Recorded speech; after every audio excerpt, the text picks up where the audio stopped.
what was the biggest obstacle when starting your business?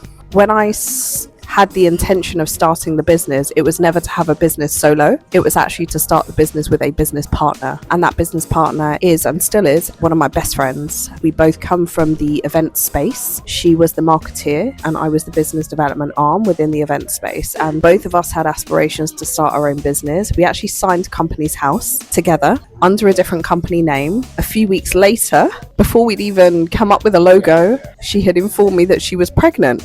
So it was like a twofold. I was so happy for her because this was going to be the beginning of a new chapter in her life. But at the same time, I felt like I've not even started the business and I'm already being faced with what for me was a huge obstacle, because I went into this knowing that I had a sounding board, a partner, a teammate, just someone that I could build the business with. And so part of me wanted to just say, okay, well, this isn't going to happen now. And actually she said, you cannot just not do this. Like, you've got this, just do it on your own. But it just didn't make sense for her to come in and then have to go on maternity leave, etc. Her head would be in two different places. So I took the plunge to do it myself. But that was a huge obstacle for me, both emotionally and mentally, right? And then physically, how am I going to juggle a business that's quite complex? Running an events business is going to be complex. I already know this. How do I wear multiple hats that originally we were going to divvy up?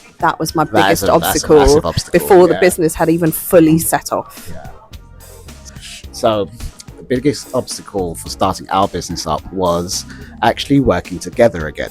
So a little bit of backstory for us. Creative Equals started in around 2007, 2008. We were essentially doing small projects together. So me, Mark, Eddie and Chich. And we were, I guess, in a freelance capacity. Right. So we were doing this project. So it was never a fully fledged agency at that point. It was just like, if there was a project that came along, then we would work on it. So we were working sporadically as teams, but we had eventually built a relationship and just worked really well as a team. Then we went our different ways. Yeah. Everyone pursued their different careers and their individual goals.